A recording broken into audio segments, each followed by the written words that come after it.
7월의 어느 무더운 여름날, 여기 두 명의 여성이 서 있습니다. 한 여성은 세상에 아직 미련이 많이 남아있는 듯 고개를 들어 주변을 살피고, 또 다른 여성은 옅은 미소를 띠며 평온한 얼굴로 앞을 바라보고 있습니다. 사진 속 두 여성은 사형수입니다. 이것은 두 여성의 마지막 모습을 찍은 사진이죠. 인간이 제일 두려워하는 삶의 마지막 순간, 사람들은 처연한 표정과 분위기의 여성에게 매료되고 이 여성에게 관심을 보입니다. 이 중국인 여성은 중국의 미녀 사형수 관련 영상에 항상 등장하는 여성이죠. 특히 그녀의 외모가 회자되며 많은 이들이 그녀의 사연을 궁금해했는데요. 지금 영상을 보고 계시는 분들 중에서도 이 여성을 보신 분들도 계실 겁니다. 여성은 이 사진을 마지막으로 세상을 떠납니다. 가난이 죄였던 시절, 아름다움이 비극이 되었던 여인, 이 여성에게는 어떤 사연이 있는 걸까요? 함께 1991년으로 가보겠습니다. 하남성 낙양시 석사진. 석사진은 중국 하남성 낙양시 신안현 북부에 있는 아주 작은 시골 마을이죠. 1991년, 아직 해가 남아있던 어느 여름의 저녁, 왕씨는 산에서 약초와 버섯을 캐고 있습니다.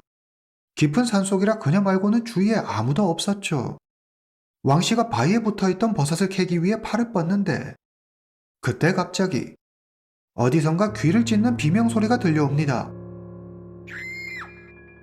순간 큰일이 일어났음을 직감한 왕씨는 비명소리가 들려온 곳을 향해 다급히 뛰어갑니다.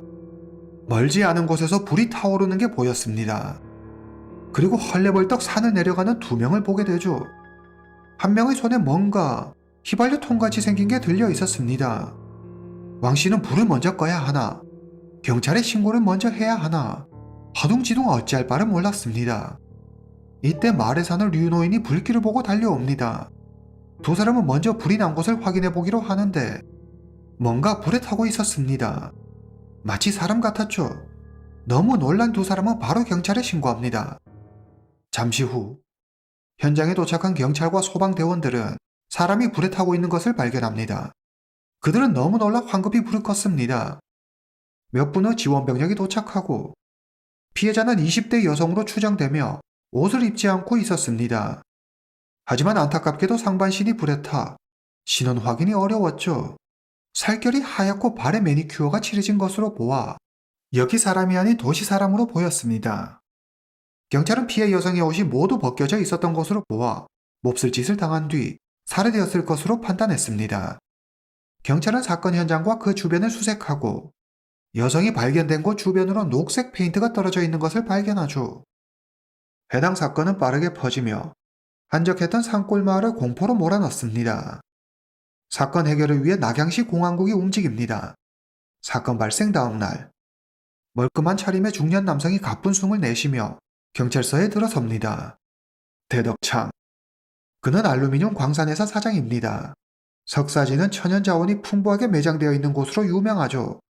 특히 알루미늄의 주요 공급원인 보크사이트의 매장량이 엄청나 중국에서 손꼽히는 규모의 알루미늄 광산이 다 여기 석사진에 있습니다. 상황이 이렇다 보니 마을 주민 대다수가 광산에서 일하죠. 이곳에서 알루미늄 광산회사 사장이라니 왕이나 다름없었습니다. 천하를 호령하는 그가 다급히 경찰서를 찾아오다니 뭔가 심상치 않은 일이 벌어진 게 분명했습니다. 저기, 어제 저녁부터 내 딸이 보이지 않는데 갈 만한 곳을 다 연락해봤지만 아무 데도 없어. 좀 찾아봐. 순간 대덕창의 말을 가만히 듣고 있던 경찰의 뇌리에 어제 산에서 본 불에 탄 시신이 스쳐 지나갑니다. 설마... 경찰은 대덕창에게 피해 여성을 보여줍니다. 상반신이 많이 훼손되었지만 대덕창은 보자마자 그녀가 누구인지 한눈에 알아봤습니다. 바로 그의 딸이었습니다. 이름 대정. 당시 나이 19세. 대정은 부유한 가정에서 태어나 어려서부터 부모님의 사랑을 듬뿍 받으며 부족함 없이 자랐습니다. 긍정적이고 활발한 성격을 지닌 덕분에 주위에 친구도 많았죠. 그런 그녀에게 딱히 원한을 가질 만한 이는 없어 보였습니다. 그녀는 낙양에서 대학을 다니고 있었는데 지금은 아버지 대덕창의 광산회사에서 일을 하고 있습니다. 대덕창은 딸의 손목시계와 액세서리가 없어졌다고 했습니다. 그리고 딸에 관한 여러 정보를 제공하지만 안타깝게도 수사에 도움이 될 만한 결정적인 단서는 없었습니다. 최초 신고자이자 목격자인 왕 씨가 용의자로 추정되는 2명을 보기는 했지만 거리가 있었던 데다 워낙 순식간에 일어난 일이라 그들의 얼굴을 자세히 보지 못했습니다. 남성인지 여성인지도 모르겠다고 했죠. 사건이 일어난 1990년대 초반은 DNA 수사를 본격적으로 사용하기 전이라 사건의 실마리를 찾기가 더 힘들었습니다. 수사는 진전 없이 안타까운 시간만 흘러갔습니다. 사흘 뒤, 앳된 얼굴의 20대 여성이 젊은 남성의 손에 이끌려 경찰서를 찾아왔습니다. 제가 사람을 죽였어요. 이 여성이 바로 광산회사 사장 대덕창의 딸, 대정을 죽인 범인이었습니다. 이 여성은 누구이며 대체 무슨 연유로 대덕창의 딸을 죽인 걸까요? 오늘 이야기 시작합니다. 임설, 1971년 하남성 신안현에서 태어났습니다. 임설의 부모는 석사진 광산에서 광부로 일했습니다. 가난했지만 임설은 천진난만한 웃음을 잃지 않는 순수한 아이였죠. 임설에게는 2명의 오빠가 있었는데 오빠들은 임설을 무척 아꼈으며 남매 사이가 각별했습니다. 임설은 중학교를 졸업하고 광산에서 운영하는 기술학교에 들어갑니다. 임설은 어려서부터 빼어난 외모로 동네에서 모르는 사람이 없을 정도로 유명했죠. 거기다 착하기까지 해 그녀가 기술학교에 입학하자마자 많은 남학생들의 대시를 받았습니다. 임설도 그런 관심이 싫지만은 않았죠. 얼마 후 광산회사 간부 아들과 연인이 됩니다. 남자친구는 잘생기고 매력이 넘쳤죠. 임설은 남자친구를 진심으로 사랑했고 어렸지만 그와 결혼하기를 원했습니다. 어린 연인은 뜨거운 사랑을 나누고 몇 달 후 임설이 남자친구의 아이를 갖게 됩니다. 그녀는 너무 두려웠습니다. 남자친구 생각밖에 나지 않았죠. 그녀는 곧장 남자친구에게 가 자신의 임신 사실을 알립니다. 그런데 남자친구가 갑자기 돌변하더니 막 화를 내기 시작하죠. 뭐? 뭐라고? 임신? 걔가 내라는 보장 있어? 앞으로 내 눈에 띄지 마라. 갑작스러운 남자친구의 이별 통보에 임설은 눈물을 흘리며 남자친구를 붙잡습니다. 남자친구는 임설을 넘어뜨리고 손찌검을 합니다. 이날의 일로 임설의 얼굴과 턱에 흉터가 생겼습니다. 얼마 지나지 않아 임설의 임신 소식을 들은 남자친구의 어머니가 임설을 찾아옵니다. 언감생심 내 주제에 어딜 넘보니? 이게 가당키나 한 일이야. 자, 이걸 원했지? 남자친구의 어머니는 수술비라며 임설에게 돈을 건넵니다. 모욕적이었지만 어리고 가난했던 그녀가 뭘 할 수 있는 건 없었습니다. 임설은 수술을 하고 그렇게 그녀의 첫사랑은 큰 상처만 남기고 끝이 났습니다. 워낙 작은 동네다 보니 소문이 금방 퍼졌습니다. 어린 나이에 임신을 하고 몸을 더럽혔다는 이유로 사람들은 임설에게 손가락질했고 동네 남자들은 그녀를 쉽게 보고 찝쩍거렸죠. 그녀의 부모조차 그녀를 부끄러워했습니다. 부모까지 등을 돌리고 철저히 혼자가 되자 밝고 맑았던 임설은 어둡고 부정적으로 바뀌게 됩니다. 기술학교를 졸업한 임설은 어려운 가정 형편 때문에 대학 진학을 포기하죠. 임설이 학교에서 친하게 지낸 친구가 한 명 있었는데 바로 광산회사 사장 대덕창의 딸 대정이었습니다. 네, 그렇습니다. 산속에서 발견된 피해자죠. 학창 시절부터 대정은 늘 비싼 옷을 입었고 명품 가방을 들고 다녀 모두의 부러움을 샀습니다. 임설은 부잣집 딸 대정과 친하게 지내면서도 동시에 부러워하고 질투하는 복잡 미묘한 감정을 갖고 있었습니다. 대정은 공부를 못했는데 아빠가 광산회사 사장이란 이유로 전문대학에 들어갈 수 있었죠. 말 그대로 돈의 힘이었습니다. 졸업 후 마땅한 일자리를 찾지 못하고 있던 임설은 대정에게 일자리 좀 구해달라고 부탁합니다. 한마디로 아버지 회사에 좀 꽂아줄 수 있냐는 거죠. 저기, 이런 얘기하기에 좀 뭐하지만 일을 못 구해서 그러는데 너희 아버지 회사에 내가 일할 자리 좀 없을까?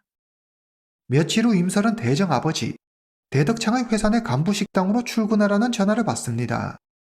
간부들의 식사를 준비하고 치우는 비교적 간단하고 쉬운 일이었죠. 임시직이었지만 일하는 시간에 비해 월급도 꽤 괜찮은 편이라 임설은 친구 대정이 마련해준 일자리가 무척 마음에 들었습니다. 그녀는 열심히 하면 언젠가 정규직이 될 수 있을 거라는 희망을 안고 열심히 일했습니다. 출근하고 약 일주일이 지났을 무렵, 임설, 사장님이 부르셔. 사장님 방으로 가봐. 갑작스러운 사장님 호출에 임설은 긴장하며 사장실로 들어갑니다. 저 부르셨어요? 대덕창은 아무 말도 하지 않고 임설을 가만히 쳐다봅니다. 이리 내 옆으로 와봐. 임설은 어릴 때부터 친구였던 대정의 아버지 대덕창을 평소에는 삼촌이라고 부를 정도로 가깝게 지냈습니다. 그런데 오늘 대덕창의 분위기가 평소와는 많이 달랐습니다. 뭔가 알 수 없는 묘한 분위기에 임설은 바짝 긴장했습니다. 왠지 모르게 꺼려졌지만 사장이 오라고 하는데 안 갈 수도 없었죠. 임설이 대덕창 옆에 앉자 대덕창은 임설의 몸을 천천히 훑어보더니 가슴팍에서 돈뭉치를 꺼냅니다. 네가 지금 하고 있는 일을 서로 하고 싶어 해. 줄을 서서 기다리지. 돈을 이만큼씩 싸들고 와서 시켜달라고 사정사정 하는데 내가 거기에 널 꽂아준 거야. 설마 딸 친구라고 취직시켜줬다고 생각하는 건 아니겠지. 그 정도로 맹탕은 아니잖아. 세상사 공짜는 없어. 아무리 어려도 그 정도는 알 테고. 가는 게 있으면 오는 게 있어야지. 대덕창은 능글맞은 웃음을 지으며 임설의 허벅지에 손을 올려 쓰다듬습니다. 넌 나한테 뭘 줄 수 있을까? 정직원이 될 수 있는 기회야. 너도 계속 임시직으로 있고 싶지는 않을 거 아냐. 처음 하는 직장 생활이었지만 임설은 지금 사장 대덕창이 무슨 말을 하고 있는지 정도는 알아차릴 수 있었습니다. 당혹스럽고 무서웠습니다. 대덕창이 서서히 임설에게 다가오고 놀란 임설은 온 힘을 다해 대덕창을 뿌리치며 사장실을 도망쳐 나옵니다. 임설은 회사를 관두고 더 이상 출근을 하지 않습니다. 2달 후, 임설은 여전히 직장을 구하고 있습니다. 부지런히 여기저기 일자리를 알아보고 실제로 출근하기도 하지만 다음 날이면 어김없이 회사에 사정이 생겼다며 해고를 통보받죠. 바로 대덕창의 농간 때문이었습니다. 마을에서 대덕창의 힘은 어느 누구보다 셌습니다. 마음만 먹으면 무엇이든 다 할 수 있었죠. 결국 임설은 제 발로 다시 대덕창을 찾아갑니다. 이번엔 자그마한 선물도 준비해 가죠. 대덕창은 임설을 보고도 못 본 척 무시해버립니다. 대덕창의 반응에 임설은 어쩔 줄 모르고 안절부절 못하는데 대덕창은 임설을 무섭게 노려보며 말합니다. 이거 네 발로 온 거다. 대덕창은 거칠게 다가와 임설에게 몹쓸 짓을 합니다. 임설은 울며 경찰에 신고할 거라고 말하죠. 대덕창은 익숙한 일이라는 듯 임설을 비웃으며 말합니다. 네가 조용히 입 다물면 정직원이 되는 거고 아니면 넌 이대로 그냥 집에 가는 거지. 그리고 네가 잊고 있나 본데 너희 둘째 오빠 말이야. 너희 오빠 목숨줄은 내가 쥐고 있다는 걸 잊지 마. 임설의 둘째 오빠는 광산 호이디에서 임시직으로 일하고 있습니다. 만약 대덕창의 심기를 건드리면 오빠까지 어떻게 될지 모르는 일이었죠. 임설은 이미 대덕창의 막강한 힘을 체감했기에 또 대덕창을 거역할 엄두가 나지 않았습니다. 가난했던 임설은 돈이 필요했고 돈을 벌어야 했습니다. 이대로 정직원이 되는 게 어쩌면 자기를 위해서도 가족을 위해서도 더 나은 일일지도 모르겠다고 생각하죠. 그렇게 시간은 흘러 월급날이 다가왔습니다. 잔뜩 상기된 얼굴로 임설은 월급을 확인해 봅니다. 그런데 월급이 터무니없이 적었습니다. 임설은 자기가 여전히 임시직이라는 사실을 깨닫게 됩니다. 대덕창이 정직원을 시켜주겠다는 약속을 지키지 않은 거죠. 화가 난 그녀는 곧장 대덕창을 찾아가 따집니다. 그러자 대덕창은 어이없다는 듯 웃으며 말하죠. 야, 너 지금 제정신이야? 무슨 니까짓 게 정규직이야. 자꾸 이렇게 까불면 너희 남매 둘 다 여기서 쫓겨날 줄 알아? 대덕창은 이번에도 임설의 오빠까지 들먹이며 임설을 꼼짝 못하게 만들었습니다. 임설이 자기에게 굴복하는 모습을 보이자 대덕창은 이제 아예 대놓고 임설을 사장실로 불러 관계를 맺습니다. 하루는 대덕창의 탈세 혐의로 세무조사를 받게 됩니다. 세무조사 책임자는 우연히 간부 식당에서 일하는 임설을 보게 되고 그녀를 유심히 지켜봅니다. 대덕창이 세무조사관을 따로 불러 그에게 몰래 뇌물을 주려는데 대뜸 세무조사관이 임설 이야기를 꺼냅니다. 낮에 식당에 있던 여자애랑 따로 자리 좀 마련해 줬으면 좋겠는데. 대덕창은 바로 세무조사관의 의중을 파악하고 임서를 불러 세무조사관을 접대하게 시킵니다. 세무조사관은 매우 흡족해하며 돌아가고 대덕창의 탈세 혐의는 말끔히 해결되죠. 이날 이후 대덕창은 중앙당국에서 높은 분들이 오면 임서를 불러 접대를 시킵니다. 임설은 비참했습니다. 하지만 그녀가 할 수 있는 건 아무것도 없었죠. 임설은 대덕창이 하라는 대로 끌려다니고 싶지 않았지만 경찰에 신고해봐야 달라지는 건 아무것도 없이 괜스레 자기를 포함한 가족들 모두 일자리만 잃고 길거리에 나앉게 될 게 뻔했습니다. 사건이 일어난 건 80년대 후반에서 90년대 초반입니다. 당시 중국 농촌은 여성이 억울하게 몹쓸 짓을 당해도 가해자는 피해자 탓을 하며 당당하게 굴고 피해자는 잘못 하나 없어도 사람들에게 손가락질을 받던 그런 시절이었습니다. 가족들조차 몸 간수 못했다며 피해자를 부끄러워하고 수치스러워하던 그런 때였죠. 가난하고 힘없는 젊은 여성이 왕과 같은 권력을 누리고 있는 남성을 상대로 어떤 저항을 하기란 쉽지 않았을 겁니다. 그렇게 1년의 시간이 흐르고 임설이 대덕창의 아이를 베게 됩니다. 대덕창은 조금의 망설임도 없이 아이를 지우라고 하죠. 임설은 수술을 하러 간 병원에서 충격적인 사실을 알게 됩니다. 이미 수술한 적 있는 임설의 몸 상태가 아주 좋지 않아 다시 수술을 받게 되면 영영 아이를 가지지 못하게 될 거라는 이야기를 듣게 되죠. 그녀는 차분히 생각에 잠깁니다. 이대로 내가 수술을 받는다면 난 또 지난번처럼 버림받고 말 거야. 하지만 내가 아이를 낳는다면 그렇다면 얘기가 달라지겠지? 아이를 낳자. 임설은 전 남자친구에게 버림받았던 기억을 떠올리며 이번에는 순순히 대덕창의 요구를 따르지 않겠노라 다짐합니다. 그리고 그에게 경제적인 지원을 요구하죠. 아이 낳을 거예요. 다른 건 필요 없어요. 아이를 잘 기를 수 있게 돈만 주면 돼요. 그러나 순순히 임설의 요구를 들어줄 대덕창이 아니었죠. 임설은 자신의 놀이개였을 뿐 그녀의 아이를 받아들일 생각도 더구나 그녀에게 돈을 줄 생각은 더더욱 없었죠. 대덕창은 임설이 뿌리치지 못할 제안을 하나 합니다. 잘 들어. 네가 마음대로 애를 낳는다면 난 이런 한 푼도 너에게 주지 않을 거야. 하지만 네가 내 말대로 수술을 받는다면 광산기술자로 일하게 해줄게. 광산기술자. 그것은 모든 마을 주민의 꿈이었죠. 모두가 광산기술자로 일하기를 원했습니다. 광산기술자는 일반 노동자보다 3배나 많은 월급을 받았고 고정급 외에 야근 수당이나 상여금까지 모든 조건과 대우가 완전히 달랐습니다. 광산기술자라 임설에게 있어 어쩌면 다시 없을 좋은 기회일지도 모릅니다. 임설은 대덕창이 시키는 대로 신안병원으로 가서 수술을 받습니다. 그리고 의사가 경고했던 대로 불임이 돼버리죠. 그녀는 절망했지만 광산기술자로서의 새로운 삶을 꿈꾸며 회사에 출근합니다. 그런데 회사에 새로운 광산기술자가 왔다며 아침부터 회사가 시끌시끌했습니다. 새로운 광산기술자는 바로 대덕창의 딸이자 임설의 친구 대정이었습니다. 이번에도 대덕창은 임설과의 약속을 지키지 않았죠. 또 속았다는 걸 깨달은 임설은 대덕창을 찾아가 따집니다. 아이도 없겠다. 더 이상 임설과 볼 일이 없어진 대덕창은 막말을 하며 임설을 내쫓습니다. 임설은 분노했습니다. 끝까지 날 가지고 놀았구나. 반드시 갚아주겠어. 대덕창은 딸 대정을 무척 아꼈습니다. 임설은 이 사실을 잘 알고 있었죠. 그래서였을까요? 임설은 대덕창이 가장 아끼는 걸 빼앗기로 합니다. 하지만 혼자 힘으로는 역부족이었죠.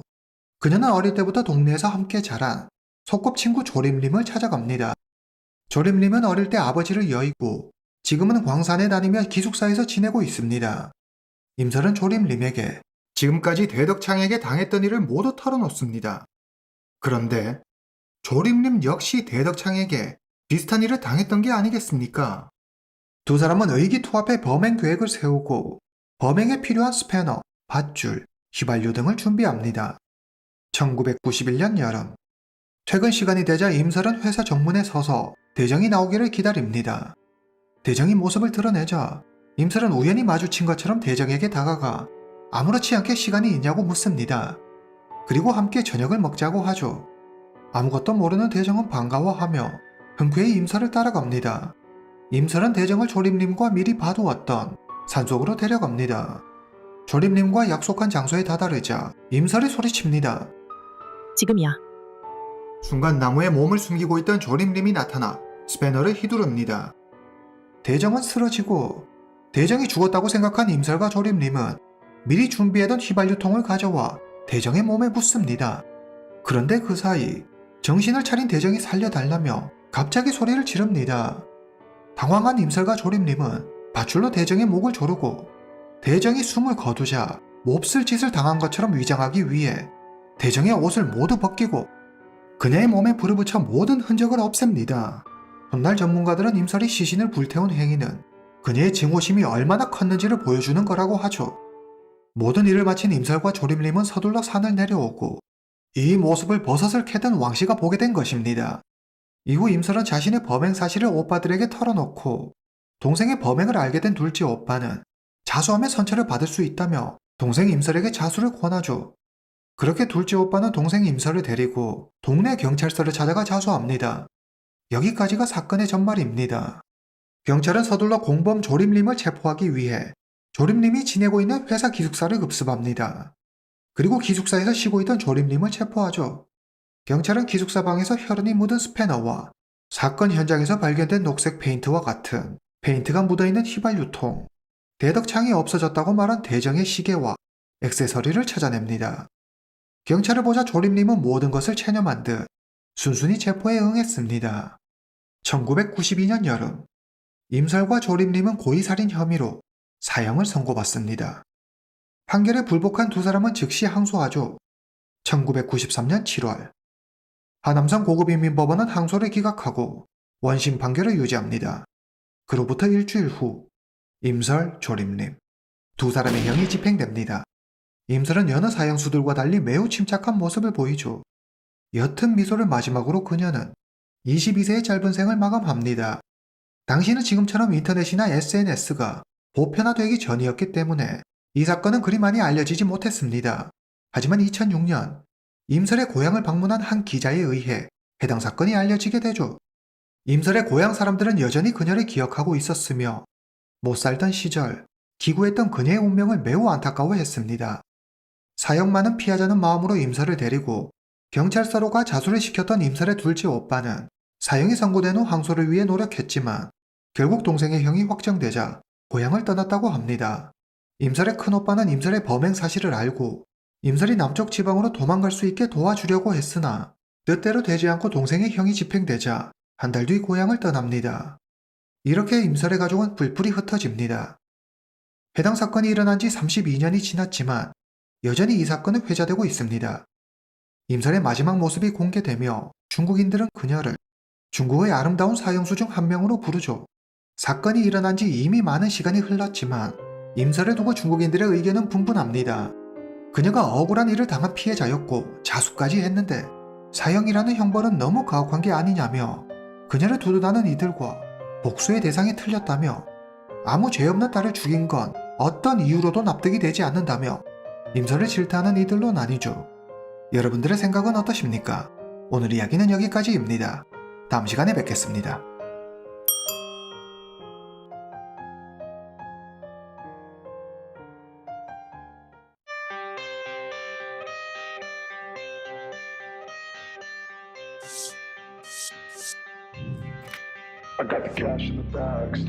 오늘은 흑수저에서 자수성가의 아이콘이 된 중국 자본시장의 신화이자 동시에 중국 사법부에 큰 파문을 던진 중국 재벌 원보경에 대한 이야기입니다. 31살의 그룹 최연소 회장이 된 그는 10조가 넘는 자산을 보유한 재벌 중의 재벌이었죠. 중국 전역에 원보경의 손이 닿지 않는 곳이 없을 정도로 막강한 힘을 자랑했는데요. 그는 순수하게 자기 노력만으로 억만장자가 됐지만 의형제나 다름없는 자의 목숨을 빼앗고 사형을 선고받습니다.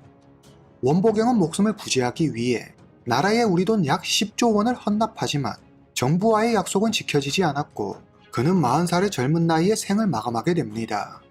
지금부터 중국에서 전설적인 인물로 남아있는 원보경에 관해서 이야기해보겠습니다.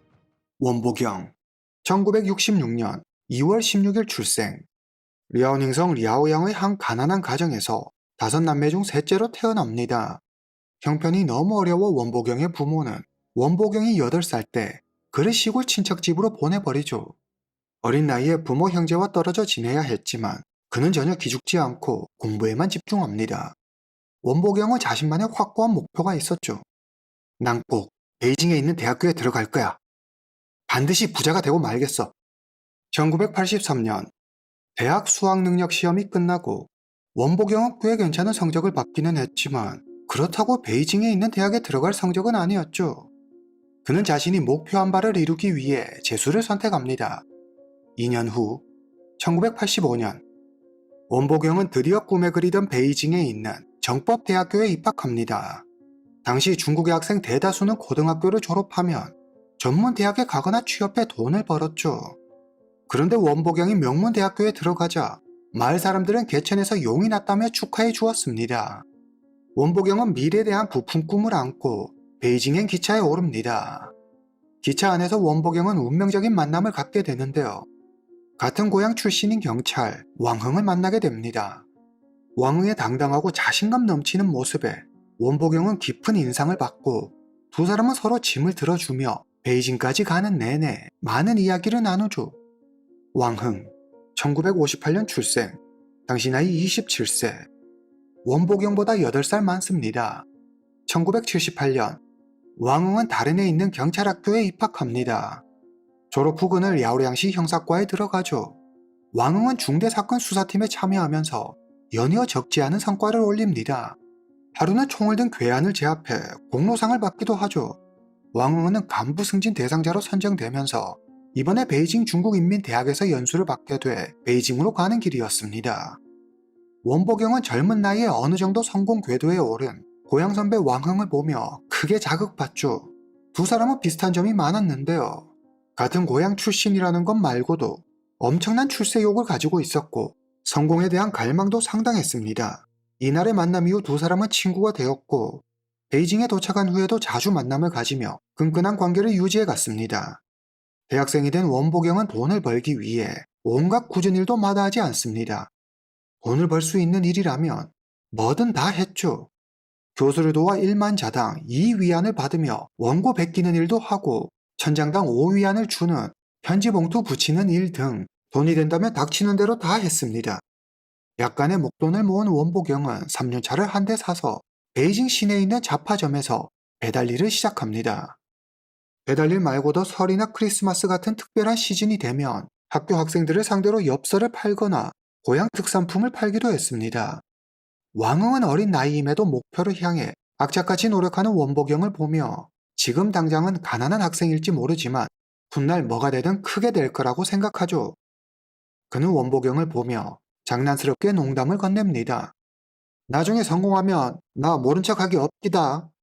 그렇게 2년이라는 시간이 흐르고 왕흥은 연수가 끝나고 고향 랴오량으로 돌아갑니다. 왕흥과 원보경은 다음을 기약하며 아쉬운 작별을 하죠. 두 사람은 자신들 앞에 기다리고 있는 어두운 미래를 차마 상상하지 못한 채 서로의 우정이 영원할 거라고 믿었습니다. 1989년 대학을 졸업한 원보경은 베이징의 한 은행에 들어갑니다. 그리고 얼마 뒤 베이징 출신의 송혜운이라는 여성을 만나 결혼하죠. 남들이 모두 부러워할 만한 좋은 직장과 안정된 가정을 가졌지만 여기에 만족할 원보경이 아니었습니다. 1992년 원보경은 대담한 결정을 내립니다. 다니던 은행을 그만두고 건호실업이라는 회사를 세우죠. 당시 중국은 괴 경제체제에서 시장경제체제로 전환하는 과도기였는데요. 이 틈을 노리면 곡물 거래 등으로 막대한 차익을 거둘 수 있었죠. 원보경은 밀 주산지에서 밀을 헐값에 대량 매입한 뒤 밀이 부족한 지역에 비싸게 되팔아 막대한 이득을 챙겼습니다. 약 200만 위안이라는 엄청난 수익을 손에 얻게 되죠.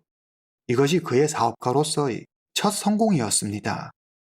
이때의 성공은 원보경이 금융, 부동산, 철강, 증권 등으로 몸집을 키우는 밑거름이 되었죠.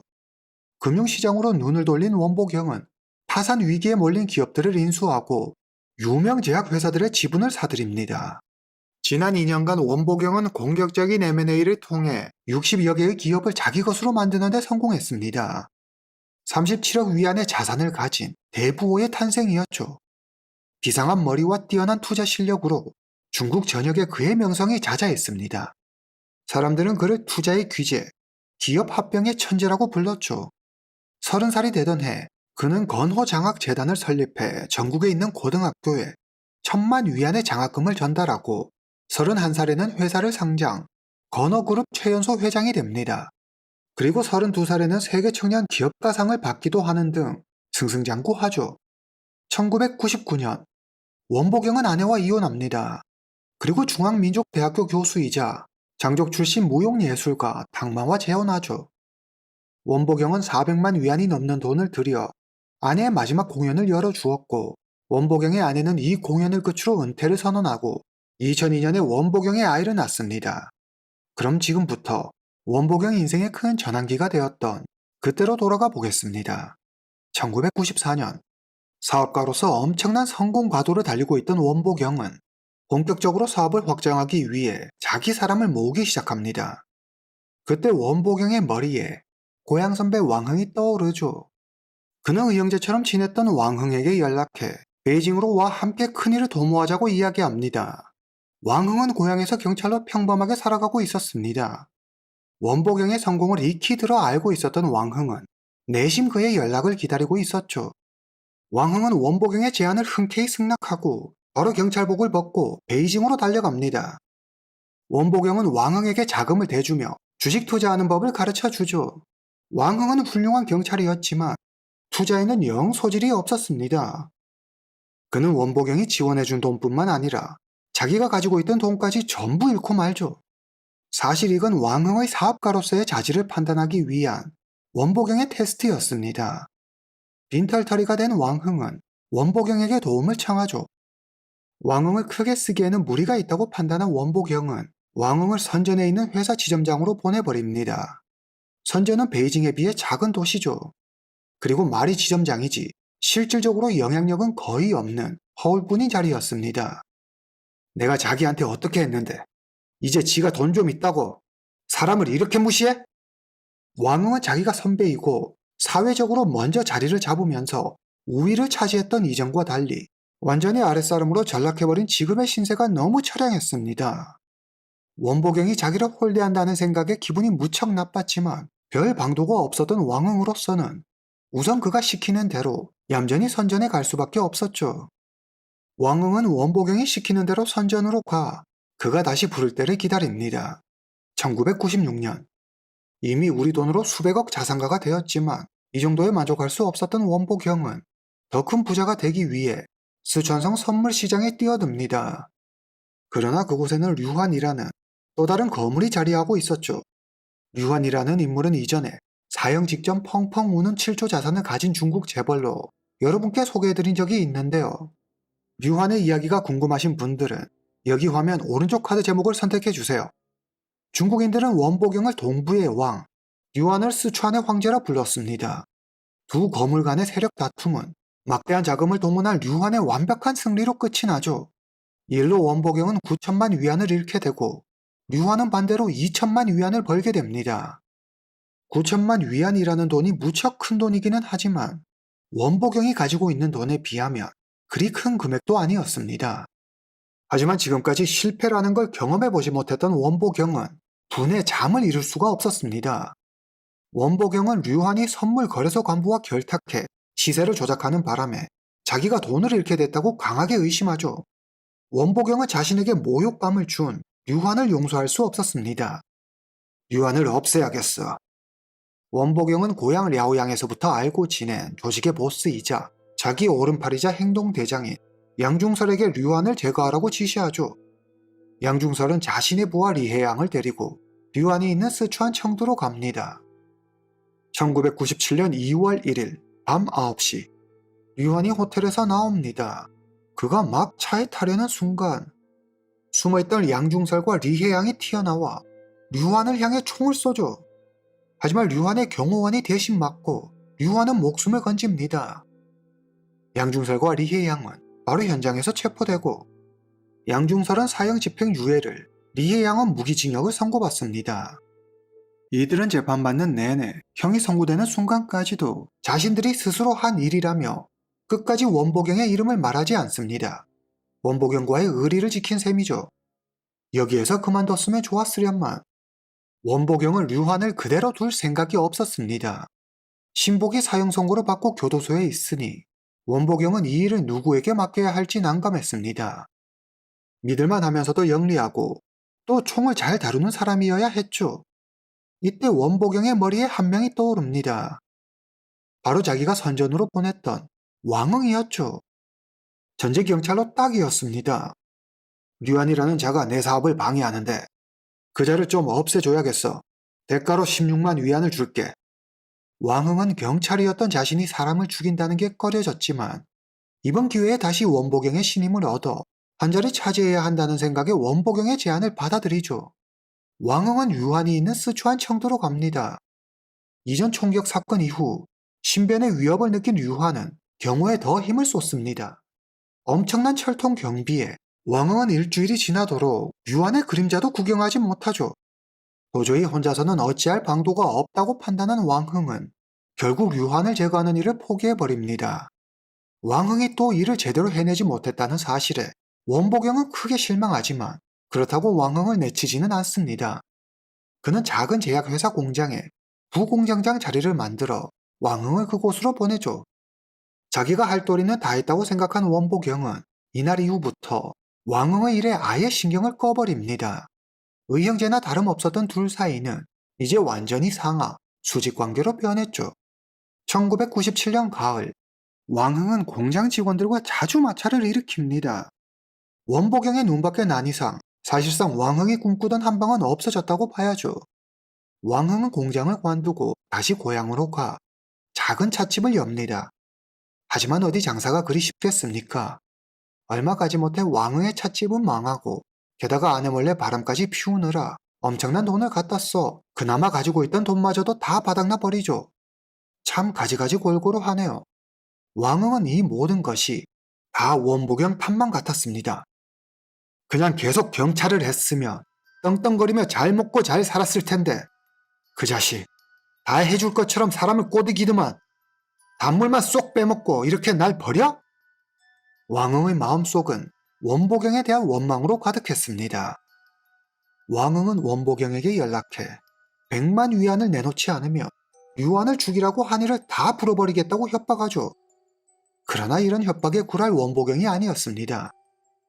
이전에 아무것도 모르던 열정만 가득하던 학생이 더 이상 아니죠. 원보경의 무시에도 왕흥은 끊임없이 연락해 돈을 요구합니다. 원보경을 죽이겠다는 둥, 가족을 없애버리겠다는 둥, 그 강도도 점점 더 심해지죠. 1998년부터 2001년까지 왕흥의 협박은 계속됐습니다. 더 이상 왕흥을 가만둬서는 안 되겠다는 생각에 원보경은 왕흥을 제거하기로 마음먹습니다. 그는 둘째 형 원보기에게 30만 위안을 주며 왕흥을 제거하라고 시키죠. 원보기는 이를 함께할 사촌 원보삼, 원보복을 부릅니다. 2001년 11월 15일 저녁 6시 왕흥이 전화를 하며 도로 옆을 걷습니다. 그런데 갑자기 뒤에서 검은 그림자가 쓱 나타나더니 흉기로 그의 등을 찌르죠.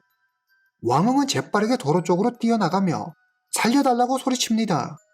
때마침 그곳을 지나던 택시 한 대가 왕흥을 병원까지 데려다 줍니다. 바로 응급처치를 한 덕분에 왕흥은 목숨을 건질 수 있었습니다. 왕흥은 이 일이 원보경이 시킨 일이라는 걸 단박에 눈치채죠. 이대로 가만히 있다간 자기가 먼저 죽을지도 모릅니다. 2002년 8월 23일 왕흥은 경찰서로 가 공금횡령, 금품수수, 살인교사 등으로 원보경을 신고합니다. 이 일로 원보경은 왕흥을 반드시 제거해 후안을 없애야겠다고 다짐하죠. 2003년 10월 4일 밤 11시 30분경 마작장을 나오는 왕흥을 원보경의 사촌 원보삼, 원보복이 조용히 뒤따릅니다. 왕흥이 집 앞에 도착해 초인종을 누르려고 하자 원보삼이 왕흥을 향해 총을 2발 발사하죠. 왕흥은 그 자리에서 숨지고 전직 경찰 총에 맞아 죽다. 중국 언론은 일제히 해당 소식을 주요 뉴스로 전합니다. 경찰 내부의 움직임 역시 심상치 않았습니다. 랴오닝성 공안국장은 공권력이 땅에 떨어졌다며 철저한 수사를 지시하죠. 경찰은 특별 전담반을 만들어 수사에 착수합니다. 경찰은 왕흥과 갈등 관계에 있었던 원보경을 주목하고 원보경을 주요 용의자로 지목, 수사를 시작합니다. 2003년 11월 23일 오후 6시경 원보경의 사촌 원보삼, 원보복이 랴오량에서 살해 혐의로 체포됩니다. 2003년 11월 24일 새벽, 광시성에서 원보경의 형 원보기가 체포되고 같은 날 오후 베이징에서 원보경이 살해교사 혐의로 체포됩니다. 며칠 동안 이어진 강도 높은 조사에 경찰의 압박을 견디지 못한 원보복이 결국 모든 사실을 털어놓습니다. 2005년 1월 13일 랴오양 중구빈민법원은 원보경, 원보기, 원보삼에게 사형을 선고하고 자백한 원보복에게는 2년 후 형 집행이 가능한 사형 집행유예를 선고합니다. 판결에 불복한 4사람은 그 자리에서 항소하죠. 원보경의 아내 탕마는 남편을 살리기 위해 여론전을 펼치는데요. 그녀는 남편이 억울하게 기소됐으며 경찰은 체포 과정에서 법률 절차를 지키지 않았고 수사 과정과 방식에도 많은 문제점이 있다고 언론에 호소합니다. 그리고 뒤로는 연주를 총동원해 뇌물을 건네고 재판부에 남편의 감형을 요구하며 그 대가로 부패관료 명단을 넘기겠다고 하죠. 2005년 10월 14일 원보경의 형 집행일입니다. 그러나 형 집행 직전 법원은 긴급하게 원보경의 형 집행을 정지시킵니다. 원보경이 아내 탕마를 통해 부정부패를 저지른 관료들의 명단을 넘기겠다고 한 제안과 사형을 면해주는 조건으로 495억 위안을 내놓겠다고 한 것이 받아들여졌기 때문이죠. 약속대로 원보경은 인도네시아 유전 지분을 포함한 495억 위안을 국가에 헌납합니다. 이후 원보경과 아내 탕마는 곧 원보경이 풀려날 거라고 생각하죠. 2006년 3월 17일 오전 원보경이 흰색 운동복을 입고 흰색 스카프를 두른 채 법정의 모습을 드러냅니다. 심지어 운동화도 흰색이었죠. 원보경은 가족과 친척, 친구들을 보며 미소를 짓는 여유까지 보입니다. 법원은 원보경, 원보기, 원보삼의 형을 즉시 집행할 것을 명령합니다. 갑작스러운 법원의 집행명령에 원보경은 당황해하며 소리칩니다. 나는 불복한다. 당신들을 고발하겠다. 이것이 그의 마지막 말이 됩니다. 15분 후 오전 8시 20분 원보경은 중국 역사상 약물 주입 방식으로 사형이 집행된 최초의 사형수가 됩니다. 이렇게 그는 40세의 파란만장한 삶을 마감하죠. 원보경의 죽음은 그가 죽고 9년이 지나 사람들에게 다시 회자되는데요.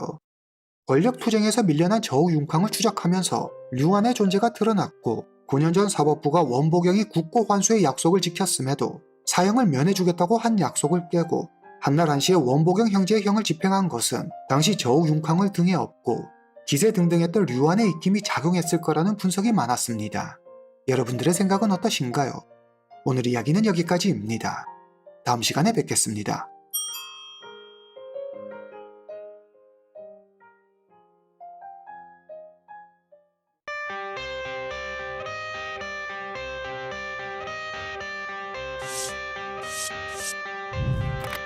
I got the cash in the bag, stay 我要报复你，我要让你知道我的厉害。否不生说像一块泥一样，那就一瞬间，就那一刹那，我什么都没想，我就是恨他，我就是恨到我想拿刀用他。 깨끗한 피부, 단아하고 청초한 매력의 이 여성은 지금까지도 중국에서 가장 아름다운 승무원이라고 불리는 여성입니다. 북경대학교를 나온 수재이자 샤먼 항공 승무원이죠. 여성은 운명처럼 한 남자를 사랑하게 되고 영원할 것만 같았던 사랑은 여성을 절망의 늪에 빠뜨리고 사랑의 기대가 컸던 만큼 환멸의 골은 더 깊어집니다.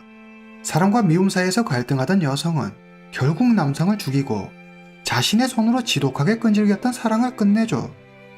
파리 한 마리 죽이지 못할 것 같은 이 여성에게 도대체 무슨 일이 있었길래 여성은 살인자가 되어 대중 앞에 서게 된 걸까요? 오늘 이야기 시작합니다. 2001년 6월 28일 오전 9시 북경 조양구 경찰서에 전화벨이 울립니다.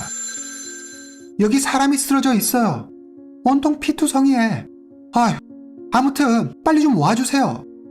한 아파트 단지에서 일하는 가정부가 피를 흘리며 죽어있는 집주인을 발견하고 경찰에 신고한 것입니다. 잠시 후 신고를 받고 출동한 경찰이 현장에 도착합니다. 사건 현장은 그야말로 처참했습니다. 집안은 온통 피해자의 혈흔으로 가득했고 피해자는 꼬꾸라진 채 다리는 캐리어 밖에 얼굴은 캐리어에 파묻고 있었습니다. 피해자의 모습으로 보아 범인은 피해자를 캐리어에 넣어 옮기려다 실패한 것으로 보였습니다. 집안은 엉망진창이었는데 당시 격렬한 몸싸움이 있었다는 걸 알 수 있었죠. 그리고 세탁기 안에 피 묻은 침대 시트와 커튼이 들어있던 것으로 보아 범인은 범행 흔적을 지우기 위해 방바닥을 닦고 세탁을 하려 한 듯 했습니다. 다툰 흔적은 있지만 현관문과 창문 등의 외부 침입 흔적이 없는 것으로 보아 피해자가 직접 문을 열어줬을 가능성이 커 경찰은 일단 면식범의 소행으로 추정하고 수사를 이어갑니다. 부검 결과 사인은 과다출혈이었습니다. 피해자의 복부에는 10여 군데 칼에 찔린 상흔이 있었는데 과격하게 여러 번 찌른 것으로 보아 경찰은 피해자에게 상당한 원한을 가진 이가 범인일 것으로 추정합니다. 피해자는 발견되기 4시간 전인 새벽 5시경에 사망한 것으로 추정되죠.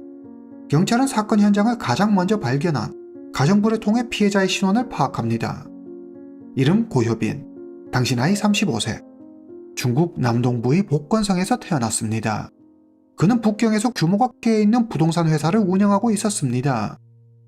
경찰은 먼저 고효빈의 주변 인물을 대상으로 수사를 진행합니다. 고효빈의 동생에 따르면 고효빈은 성공한 사업가로 인상이 서글서글하고 성격이 호탕해 주위에 그를 따르는 이들이 많았다고 합니다.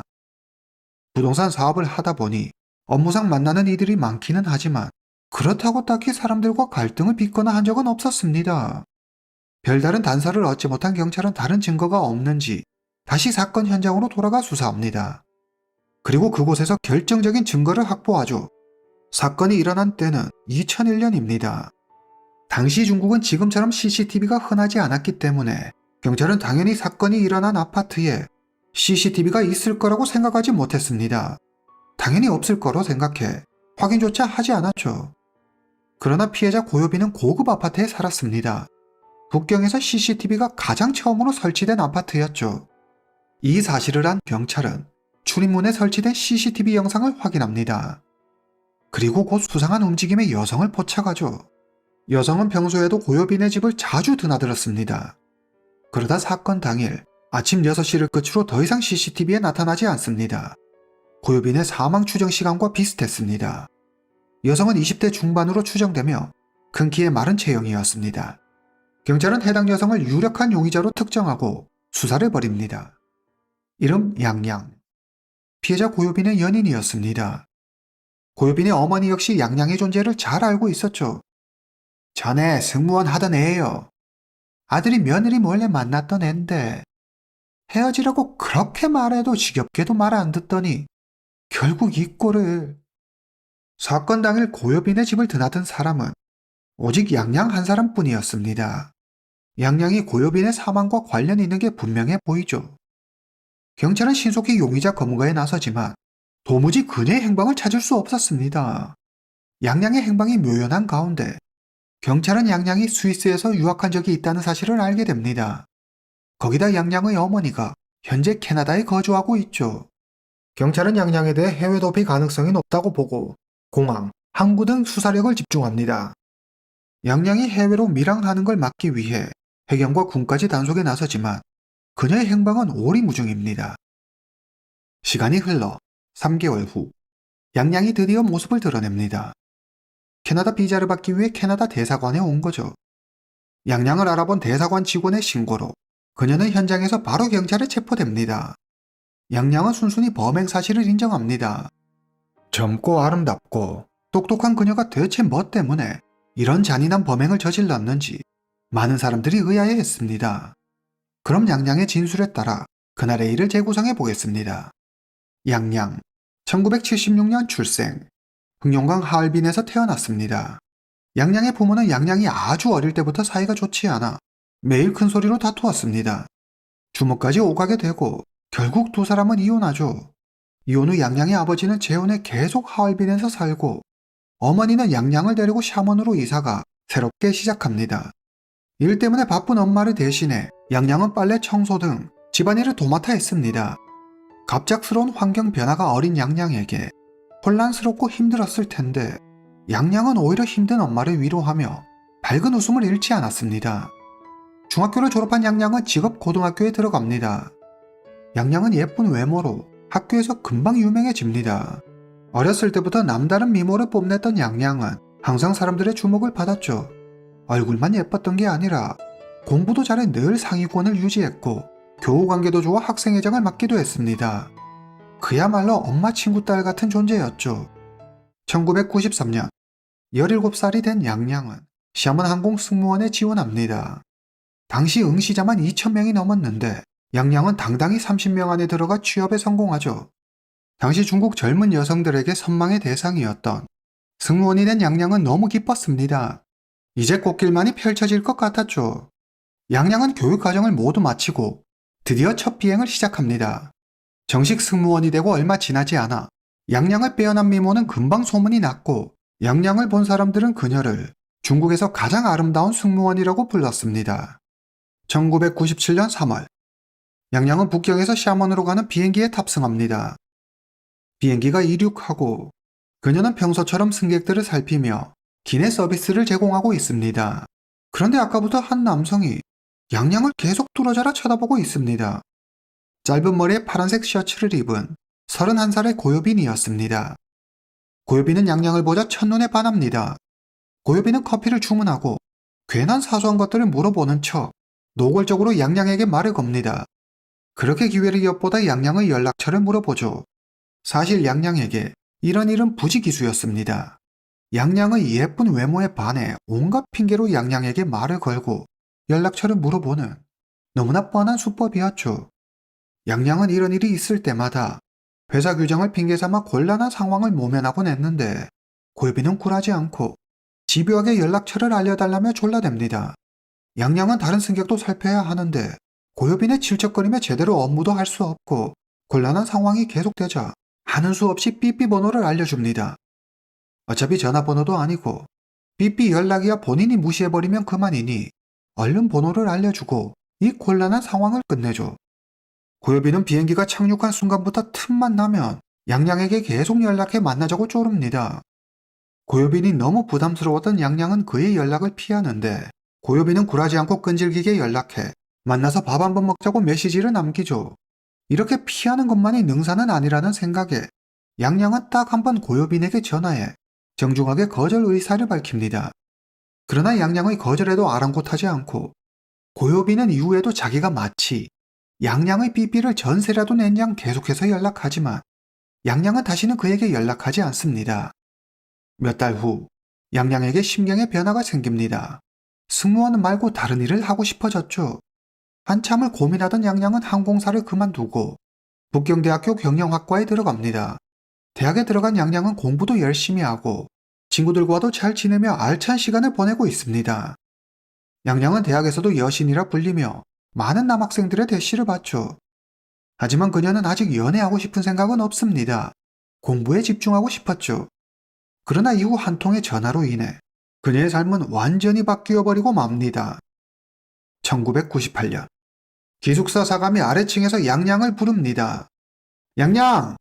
전화 받아! 수화기 너머로 왠지 익숙한 남성의 목소리가 들립니다. 바로 1년 전 샤먼으로 가는 비행기에서 만났던 고요빈이었습니다. 양양은 너무 놀랐습니다. 전화를 받은 양양은 고요빈이 기숙사 연락처를 대체 어떻게 알았는지, 자신이 북경대학교를 다니고 있다는 사실을 어떻게 안 건지 묻습니다. 고요빈은 우리가 생각하는 일반적인 수준을 훨씬 넘어서는 엄청난 집착남이었습니다. 양양이 거절 의사를 분명히 밝히고 이후 아무 연락을 하지 않았는데도 고요빈은 계속해서 양양의 삐삐에 메시지를 남겼습니다. 양양은 북경으로 오기 전 샤먼에 있는 어머니 집에 삐삐를 두고 왔는데 같은 번호로 쉬지도 않고 계속 연락이 오자 이를 본 양양의 어머니가 누가 무슨 일로 이렇게 다급하게 딸에게 연락을 하나 싶어 삐삐에 남겨진 번호로 전화를 했고 어머니의 전화를 받은 고요빈이 양양을 만나고 싶다고 솔직하게 이야기합니다. 고요빈이 건실한 청년일 것 같다는 느낌을 받은 양양의 어머니는 고요빈에게 딸이 있는 학교 기숙사 번호를 알려주죠. 갑작스러운 고요빈의 연락에 평온하고 잠잠했던 양양의 마음에 변화가 찾아옵니다. 1년 넘게 자기를 찾아다녔다는 고요빈에게 큰 감동을 받죠. 마침 고요빈도 북경에 잠시 머물고 있었던 터라 두 사람은 내일 만나기로 약속합니다. 다음날 고요빈이 벤츠를 타고 북경대학교 캠퍼스에 나타납니다. 멋진 양복을 차려입은 고요빈이 화려한 꽃다발을 들고 차에서 내리자 주변이 웅성거리기 시작하죠. 고요빈이 양양에게 꽃다발을 내밀자 친구들은 환호함에 양양을 부러워합니다. 고요빈은 절대 잘생긴 얼굴이 아닙니다. 양양의 키는 170cm, 고요빈의 키는 168cm로 키도 양양보다 작았고 나이는 10살이나 더 많았습니다. 하지만 22살이 될 때까지 남자친구를 한 번도 사귀어 본 적 없었던 양양은 뭔가 영화 속 백마탄 왕자님처럼 나타난 고요빈의 모습에 설레죠. 두 사람은 고급 레스토랑에서 함께 식사를 하고 영화를 보는 등 즐거운 시간을 보냅니다. 이날 만남 이후 고요빈은 명품 시계와 가방 등 고가의 선물 공세를 펼치고 매번 분위기가 좋은 고급 레스토랑에서 데이트를 했습니다. 그뿐만 아니라 양양과 함께하는 시간을 더 갖기 위해 북경대학교에 영어 수업을 따로 등록하기도 하죠. 고요빈의 정상에 양양의 마음이 조금씩 흔들리기 시작합니다. 하루는 양양이 감기에 심하게 걸려 몸져 눕게 되는데 몸이 아프면 마음이 약해진다고 하루 종일 고요빈 생각만 났습니다. 그리고 문득 깨닫죠. 나 그 사람 많이 좋아하는구나. 몸이 아프거나 힘들 때 드는 마음은 늘 경계해야 하거늘 연애 경험이 없던 양양은 그런 판단을 할 수 없었습니다. 양양의 생일날 고요빈은 축하 파티를 해주겠다며 양양을 데리고 5성급 호텔로 갑니다. 호텔방은 9,999송이의 장미꽃으로 가득 꾸며져 있었죠. 고요빈의 이벤트에 감동한 양양은 고요빈의 마음을 받아들이고 이날부터 두 사람은 정식으로 연인 사이가 됩니다. 고요빈은 양양과 함께하기 위해 북경대학교 부근에 있는 고급 아파트를 임대합니다. 그곳에서 두 사람은 알콩달콩 달콤한 시간을 보내죠. 몇 개월 후 양양의 어머니가 캐나다 국적의 남성과 결혼합니다. 어머니는 딸 양양에게 함께 캐나다로 가자고 하지만 한창 사랑에 빠져있던 양양은 고요빈과 헤어지기 싫어 혼자 중국에 남겠다고 하죠. 양양은 다정다감하고 배려심 깊은 고요빈이 너무 좋았습니다. 딱 하나만 빼면 말이죠. 가끔 고요빈이 알아들을 수 없는 남방 사투리로 전화통화를 했는데 누구와 통화하고 무슨 일이냐고 물어도 협력업체 사장이라고만 얼버무릴 뿐 제대로 말해주지 않았습니다. 양양은 알 수 없는 싸한 기분을 떨쳐낼 수 없었지만 별일 아닐 거라며 애써 고요빈의 말을 믿으려 노력합니다. 1998년 말 양양이 임신합니다. 그녀는 고요빈에게 달려가 이 소식을 전하죠. 그런데 고요빈의 반응이 예상과 너무 달랐습니다. 아이가 생겼다는 사실에 당연히 기뻐할 줄 알았는데 양양의 이야기를 들은 고요빈은 얼굴이 잿빛이 된 채 안 돼! 라는 말만 연거푸 내뱉습니다. 예상치 못한 그의 반응에 양양은 당황하죠. 한참 후 고요빈이 조심스럽게 입을 뗍니다. 사실 나 결혼해서 아이도 있어. 지금까지 속여서 미안해. 순간 시간이 멈추고 앞이 하얘집니다. 양양은 머리가 멍해져 아무 말도 할 수 없었습니다. 그저 하염없이 눈물만 흐를 뿐이었죠. 그런데 고요빈이 느닷없이 큰 소리로 엉엉 울기 시작합니다. 부모님이 억지로 시킨 결혼이야. 난 그때 너무 어렸고 그 여자는 아무것도 아니야. 널 만나서 진짜 사랑이 뭔지 깨달았어. 1년, 아니 2년만 시간을 줘. 다 정리하고 너에게 올게. 지금 울고 싶은 사람이 누군데 이런 말도 안 되는 생쇼를 하는 걸까요? 설마 양양은 진짜 이걸 사랑이라고 믿은 걸까요? 양양은 그만 고요빈을 용서하고 맙니다. 양양은 고요빈의 설득에 아이를 지우고 아내와 이혼하겠다는 그의 말을 믿고 기다리죠. 이후 양양은 자신이 상간녀였다는 사실에 엄청난 충격과 스트레스를 받습니다. 고요빈은 약속과 달리 부인과의 관계를 정리하지 않고 차일피일 미루기만 합니다. 시간이 갈수록 두 사람 사이에 다툼이 잦아지고 갈등은 극에 달하죠. 1999년 춘절, 양양의 인내심에 한계가 오고 분노가 폭발합니다. 양양은 고요빈에게 최후 통첩을 보냅니다. 我给你最后机会，现在快点打电话给你老婆通知离婚呀！ 고요빈은 아이가 아직 너무 어리다며 지금은 때가 아니라고 말하죠. 하지만 양양의 태도는 전과 달리 단호했습니다. 이번에야말로 진짜 끝장을 볼 기세였죠. 고요빈은 양양의 눈치를 보며 하는 수 없이 아내에게 전화해 모든 사실을 털어놓고 이혼하자고 이야기합니다. 며칠 후 고요빈의 부모가 양양을 찾아옵니다. 그들은 불같이 화를 내며 절대 이혼할 수 없다고 으름장을 놓죠. 양양은 고요빈 부모의 기세에 놀려 한 발 물러나 때를 기다리기로 합니다. 1999년 6월, 양양과 고요빈의 관계가 점점 최악으로 치닫고 있습니다.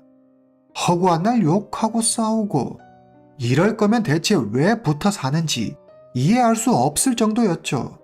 매일 같은 신랑이에 고요빈의 마음도 예전 같지 않았습니다. 그는 거의 날마다 만취 상태로 집에 늦게 오고 심지어 어떤 날은 아예 집에 들어오지도 않았습니다. 하루는 양양이 더 이상 참지 못하고 퇴근 후 회사에서 나오는 고요빈의 뒤를 몰래 밟습니다. 그는 일행들과 함께 유흥업소로 들어가는데 놀란 양양이 고요빈에게 전화해보지만 아무리 전화해도 그는 전화를 받지 않습니다. 화가 머리끝까지 난 양양이 고요빈을 찾으러 업소 안으로 들어갑니다. 고요빈은 양옆에 여자들을 끼고 앉아 술판을 벌이고 있었습니다. 양양의 눈에 고요빈 옆에 앉아있는 여성의 앞에 놓인 가방이 들어오죠. 그 가방은 이전에 고요빈이 자신에게 선물했던 것과 똑같은 것이었습니다. 양양은 이성을 잃고 고래고래 소리 지르며 난동을 부립니다. 그러자 고요빈은 화를 내며 양양을 밖으로 끌고 나오죠.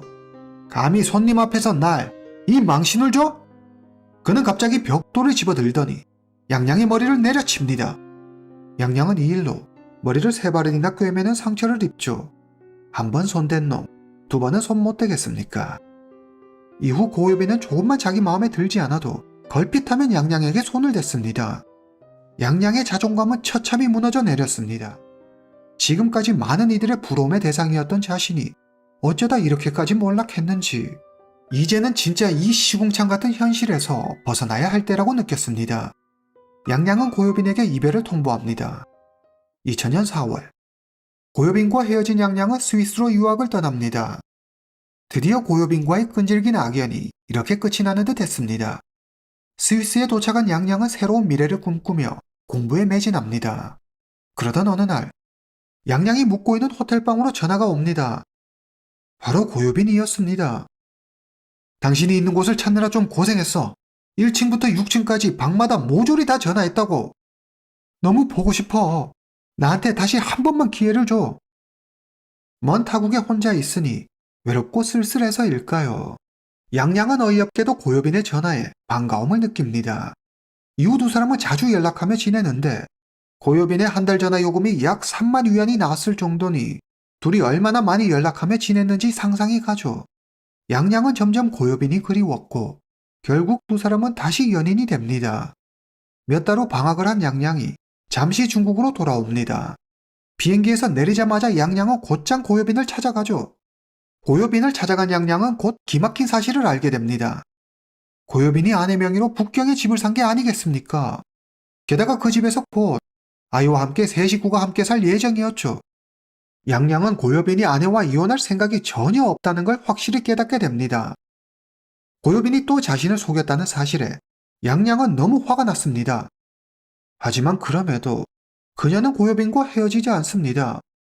아무리 사랑이 사람 마음대로 되는 게 아니라지만 이쯤 되면 마냥 양양의 편을 들어주기는 힘들 것 같네요.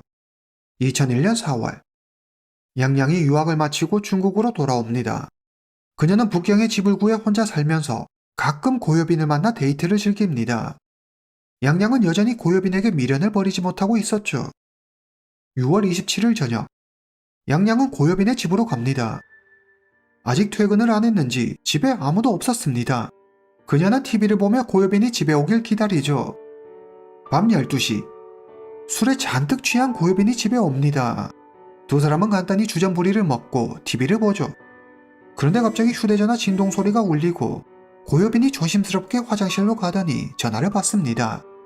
양양은 화장실 문에 귀를 대고 엿듣지만 워낙 조용조용히 말해 소리가 잘 들리지 않았습니다. 잠시 뒤 전화를 끄는 고요빈이 나오고 두 사람은 뜨거운 밤을 보내고 함께 잠자리에 듭니다. 양양은 고요빈이 잠든 걸 확인하고는 바로 고요빈의 휴대전화를 꺼내 자기 전 고요빈이 누구와 통화했는지 통화 기록을 확인하죠. 상대는 업소녀였습니다.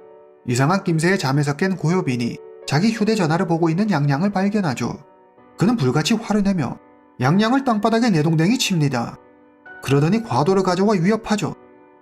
감히 니까짓 게 내가 잘해주니까 아주 기어오르지.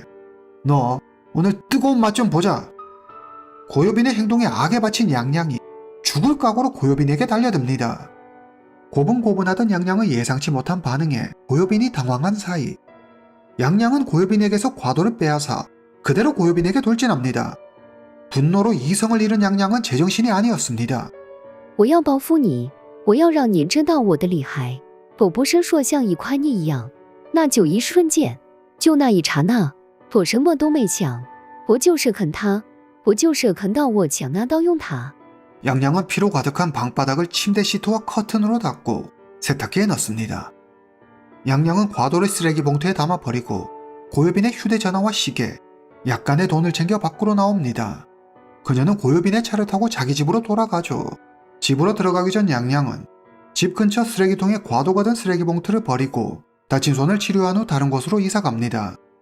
3개월 후 엄마가 있는 캐나다로 도망가려던 양양은 대사관 직원의 신고로 경찰에 체포됩니다.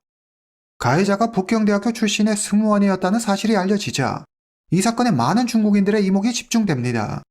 현지 언론은 가장 아름다운 스튜어디스라는 제목으로 앞다퉈 이 사건을 보도하죠.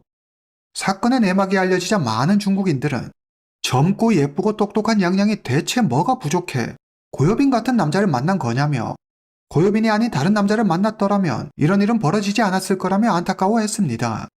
2002년 9월 9일 해당 사건에 대한 재판이 열립니다. 재판부는 고의살인, 절도 혐의로 양양에게 사형을 선고합니다. 양양은 판결에 불복해 즉시 항소하죠. 2003년 8월 법정에선 양양은 눈물로 자신의 억울함을 호소합니다. 태어나서 처음 만난 남자였어요. 그 사람 말만 믿고 기다렸는데 그 사람은 절 속이기만 했죠. 사건 당일에도 그 사람이 먼저 절 죽이겠다고 과도로 위협했어요. 전 살기 위해 저항할 수밖에 없었다고요. 정당방위예요. 2심 법원은 양양의 주장을 일부 받아들여 2년 후 형을 집행하는 사형 집행유예를 선고합니다. 양형을 고려할 수 있는 요소가 있다는 이유에서였죠. 이후 양양은 흥룡성 여성교도소에서 복역합니다. 양양은 모범적인 수용생활로 모범수로 인정받아 2008년 무기징역에서 유기징역 16년형으로 2번의 감형을 받습니다.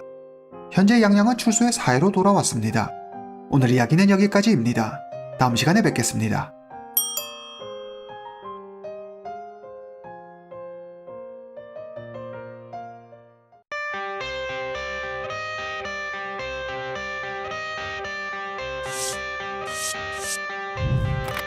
I got the cash in the bag. Stay 시선을 사로잡는 맑고 깨끗한 외모의 사진 속 여성은 중국 연예계에 대비해 상해 제일 미녀라 불리며 사람들에게 많은 관심을 받았습니다.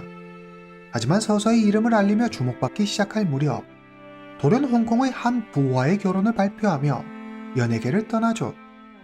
이후 그녀는 일남일녀를 낳고 가족과의 행복한 일상을 SNS를 통해 공유하며 간간히 소식을 전했는데요. 재벌과 사랑에 빠진 스타의 이야기는 이제 우리에게 제법 흔한 이야기가 되었죠. 사람들은 재벌 왕자님을 만난 그녀가 동화 속 신데렐라처럼 당연히 행복하게 잘 살고 있을 거라고 생각했습니다. 하지만 사람들의 생각과 달리 그녀의 삶은 비참하고 불행했죠. 굴욕과 모욕, 수모 속에서 더 이상 자신을 지탱할 수 없었던 그녀는 스스로 생을 마감합니다.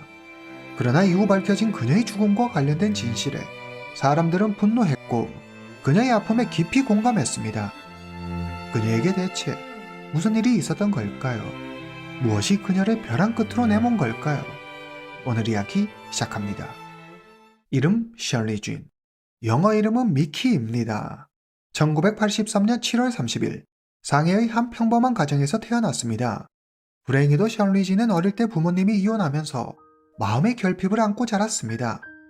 아픔은 그녀를 성장시켰고 덕분에 그녀는 독립적이고 강인한 성격을 갖게 되죠. 셜리 쥔은 학창시절 남다른 외모로 유명했습니다. 중학교에 들어간 셜리 쥔은 그때 이미 얼짱으로 동네에서 모르는 사람이 없을 정도로 유명했죠. 셜리 쥔은 상해 오로라 직업대학을 졸업하고 모델로 데뷔합니다. 잡지와 광고 모델로 활동하면서 대중적인 인지도를 끌어올리고 자기 이름을 알리기 시작하죠. 특히 그녀의 청순한 외모는 많은 남성들의 마음을 사로잡았습니다. 모델로 활동하면서 점점 인기를 얻게 되고 인기가 올라가자 수입도 함께 올라갑니다. 2006년 다양한 활동으로 얼굴을 알리던 셜리 쥔에게 기회가 찾아옵니다. 한 인터넷 커뮤니티에 올라온 셜리 쥔의 사진이 사람들의 시선을 사로잡으면서 그녀의 예쁜 얼굴에 매료된 네티즌들이 연예인보다 더 예쁘다면서 진정한 자연미인의 등장이라며 한바탕 난리가 납니다. 사람들은 그녀를 상해 제일 미녀라 부르며 열광했습니다. 한 풍문에 의하면 이때 상해 재벌 2세들이 서로 셜리진을 만나고 싶다며 다리를 놔달라고 할 정도였다고 하죠. 하루아침에 유명해진 셜리진은 갑작스러운 인기에 얼떨떨했습니다. 영화사 방송사는 물론이고 광고계에서도 러브콜이 쇄도했죠. 셜리진은 한국 온라인 게임 마비노기의 홍보 모델로 나서게 되는데 온라인에 공개된 그녀의 모습에 게임 플레이어들은 그녀의 모습이 게임 속 엘프와 싱크로율이 높다며 긍정적인 반응을 보였습니다. 얼마 후 마비노기가 대박을 터뜨리면서 덩달아 셜리진의 인기도 급상승합니다. 청순하면서도 사랑스러운 팔색조 같은 그녀의 매력에 사람들은 빠져들었습니다. 2006년 8월 후거, 조비창, 장백지 등 굵직굵직한 중화권 스타들이 출연하는 601번째 전화라는 영화에 출연하게 됩니다. 그다지 비중 있는 역할은 아니었지만 비로소 중앙무대에 등장해 얼굴 도장을 찍을 기회를 갖게 되죠. 그녀는 배우로 성장할 수 있는 기회라 여기고 최선을 다해 연기합니다. 2009년 홍콩의 미남 배우 고철락과 홍콩 로맨틱 코미디 영화 가유희사 2009에 출연하고 허젠화, 요성동 주연의 변신계약 등에 출연하면서 셜리진은 주목할 만한 신인으로 급부상합니다. 그녀는 모델로서 배우로서 꾸준한 활동을 이어가는데 특히 셜리진의 시크하면서도 청순한 반전 매력을 담은 화보가 큰 화제가 됩니다. 그녀의 다채로운 매력에 빠진 10대 팬들이 셜리진의 화보 사진을 SNS 프로필 사진으로 해두는 게 유행이 되기도 하죠. 셜리진에 대한 대중의 관심이 높아지면서 그녀는 점차 자신의 입지를 굳혀가고 어느새 연간 수억 원의 돈을 벌어들이는 배우가 됩니다. 셜리진의 가족과 친구, 그 누구도 그녀의 성공을 의심하지 않았죠. 그러던 어느 날 셜리진의 운명을 바꿀 한 남자가 등장합니다. 2010년 친구들과의 모임에서 셜리진은 우카이 신이라는 남성을 만나게 됩니다. 우카이 신의 아버지는 상해에 있는 한 중견기업의 총수로 우카이 신은 상해에서 유명한 재벌 2세였습니다. 셜리진을 보자마자 첫눈에 반한 우카이 씨는 셜리진에게 먼저 작업을 걸죠. 우카이 씨는 자신감 넘치고 유머러스하면서 주변을 매료시키는 카리스마가 있었습니다. 그는 셜리진과의 첫 만남에서 자신의 마음을 고백하죠. 우카이 씨의 고백 이후 두 사람은 서로 연락하며 가깝게 지냅니다. 그런데 안타깝게도 우카이 씨는 좋은 남자가 아니었습니다. 굉장한 바람둥이였죠. 그는 술과 파티, 여자에 빠져 돈을 물쓰듯 하며 왕처럼 살았습니다. 매일같이 여자를 바꿔가며 온갖 나쁜 짓을 다 하던 우카이 씨는 여자 꼬시는데 도 같은 인간이었죠. 셜리진을 만날 때마다 명품백, 시계 등을 선물하며 셜리진의 호감을 사고 부모님의 이혼으로 인해 상처가 깊었던 셜리진의 마음을 파고들었습니다. 세상에서 자신만이 그녀를 따뜻하게 보듬어줄 수 있는 사람인 양 행세하죠. 셜리진은 자기를 아껴주고 살뜰히 챙겨주면서 아낌없이 주는 우카이 신에게서 부모님의 사랑을 느낍니다. 우카이 신은 평생 셜리진과 함께할 것을 약속하고 두 사람은 결혼을 전제로 만남을 이어갑니다. 하지만 셜리진의 어머니는 우카이 신이 마음에 들지 않았습니다. 제멋대로 인되다 오만한 그의 태도가 어머님의 반감을 샀죠. 셜리진의 어머니는 우카이 신이 돈이 많다고 딸 셜리진을 무시할까봐 걱정됐습니다. 셜리진의 어머니는 딸의 결혼을 반대했지만 이 사람 아니면 안 된다는 딸의 고집을 꺾을 수는 없었습니다. 결국 셜리진과 우카이 씨는 결혼을 하고 혼인신고를 하기 위해 찾아간 민정국에서 셜리진은 충격적인 사실을 알게 됩니다. 우카이 씨는 이미 결혼을 한 적이 있었습니다. 게다가 이혼 사유도 외도였습니다. 충격에 할 말을 잃은 셜리진에게 우카이 씨는 말하죠. 난 진짜 결혼하기 싫었어. 부모님 때문에 억지로 한 결혼이야. 남처럼 지내다 결국 이혼한 거고 나의 사랑은 너 하나뿐이야. 믿어줘. 예상하셨다시피 당연히 사실이 아니었습니다. 순간의 위기를 모면하기 위한 거짓말이었죠. 하지만 셜리진은 사랑하는 남편의 말을 믿고 싶었습니다. 그녀는 우카이 신과 함께하기로 하고 그의 손을 잡습니다. 결혼하면서 셜리진은 자연스레 연예계를 떠납니다. 우카이 신은 셜리진을 공주처럼 떠받들었고 우카이 신의 가족 역시 셜리진에게 따뜻하게 대해 주었죠. 이때까지만 해도 셜리진은 자기가 세상에서 가장 행복한 사람이라고 생각했습니다. 그러나 불행히도 이 행복은 그리 오래가지 않았습니다. 셜리쥐는 연이은 2번의 유산으로 시리에 빠지고 몸과 마음이 무너져버린 그녀에게 가장 필요했던 건 가족, 특히 남편 우카이신의 위로와 관심이었습니다. 그러나 이때부터 시댁과 남편 우카이신의 행동이 변하기 시작하죠. 시어머니는 셜리진을 탓하며 아이도 제대로 낳지 못하는 여자라고 구박하기 일쑤였고, 남편 우카이신 역시 지금까지 보여줬던 따뜻하고 자상한 남편의 모습은 온데간데 없고 차가움 가득한 모습에 툭 하면 소리 지르고 화를 냅니다. 집에서 할 일 없이 빈둥빈둥 놀지만 말고 뭐라도 좀 해봐. 우카이신은 아내를 마치 가정부 대하듯 하며 무시하죠. 이때 탈출해야 했는데 다행인 건지 불행인 건지 셜리진에게 다시 새 생명이 찾아옵니다. 셜리진은 이번만큼은 꼭 아기가 건강하게 세상에 나올 수 있기를 간절히 기도했습니다. 그녀의 간절한 기도가 하늘에 닿은 걸까요? 2013년 셜리진은 건강한 남자아이를 낳습니다. 아들을 낳고 약 석 달 동안 셜리진은 엄청난 산후통에 시달립니다. 엄청난 양의 식은땀을 흘리고 어지럽고 온몸에 힘이 빠져 걷기조차 힘들었죠. 갓난아기를 돌본다는 건 불가능에 가까웠습니다. 우카이 씨는 낮에는 베이비시터를 구해 아기를 돌보게 했지만 밤에는 셜리진이 아이를 돌보게 했죠. 당시 베이비시터가 아이를 쉽게 보기 위해 수면제를 먹여 재우는 사건이 연일 뉴스에 도배되다 보니 우카이 씨는 낮에는 베이비시터에게 아이를 맡기더라도 밤에는 셜리진에게 직접 아이를 보라고 시켰습니다. 자기 몸도 가누기 힘들었던 셜리진에게 너무 가혹한 일이었죠. 특히 밤에 갓난아기를 돌본다는 건 그야말로 극한이었습니다. 한두 시간 간격으로 모유를 먹여야 했고 기저귀를 갈아주어야 했습니다. 셜리진은 제대로 잠을 잘 수도 없었고 우는 아이를 달래느라 계속 안고 있어야 했기 때문에 온몸 구석구석 아프지 않은 곳이 없었죠. 셜리진의 육체와 정신은 피폐해져만 갔습니다. 그녀는 시어머니와 남편에게 도움을 청하지만 그들의 반응은 네, 그렇습니다. 안 봐도 비디오죠. 시어머니는 집에서 놀면서 어느 누가 베이비시터까지 써가며 아이를 보냐며 아주 호강에 겨웠다며 핀잔을 주기 일쑤였고, 남편은 그렇게 의지가 약해서 어디다 써먹겠냐며 구박했습니다. 셜리진은 육아에 지쳐 만신창이가 되었고 급기야 불안장애와 공황장애를 동반한 산후 우울증까지 겪게 됩니다. 그 어느 때보다 남편의 따뜻한 보살핌, 주변의 도움이 절실했습니다. 그런데 남편이란 작자는 매일같이 밖으로 나돌며 술을 마시고 며칠씩 집에 들어오지 않는 날이 허다했습니다. 그에게 아내 셜리진의 존재는 이미 사라진 지 오래인 듯 했죠.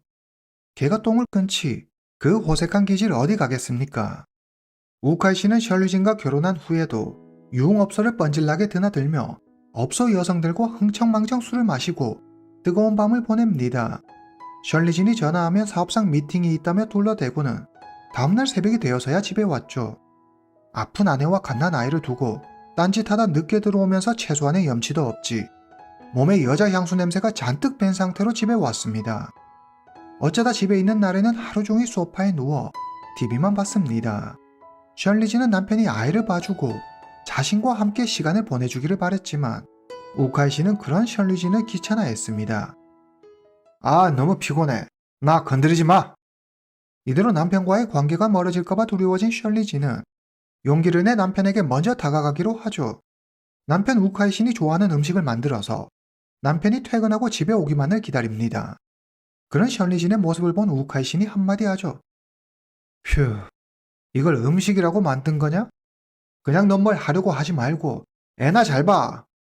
남편의 말에 크게 상처받은 셜리쥐는 지금까지 힘겹게 붙잡고 있던 끈 하나가 끊어지는 걸 느낍니다. 자존감이 산산이 부서지는 순간이었죠. 셜리쥐는 하루 종일 집에서 아이만 보고 남편만 기다리는 자신이 너무 초라하고 점점 쓸모없는 사람이 되어가는 것 같아 괴로웠습니다. 왜 자기가 결혼했는지 너무 후회됐죠. 그녀는 처음부터 다시 시작하고 싶었습니다. 하지만 결혼하고 남편에게 모든 걸 의지해온 터라 자신이 혼자 힘으로 잘 해낼 수 있을지 걱정이 됐습니다. 심신이 지쳐버린 그녀에게 그럴 용기가 남아있지 않았죠. 셜리진이 이혼을 고민하고 있을 때 생각지도 못한 둘째가 찾아옵니다. 셜리진은 남편과 시부모에게 그동안 마음에 담아두었던 상처를 털어놓으며 둘째를 낳지 않겠다고 말하죠. 그러자 우카이 씨는 아내 셜리진을 달래며 가족들이 보는 앞에서 자신의 지난날을 반성하고 앞으로 아내를 아껴주고 가정에 충실하겠다는 각서를 씁니다.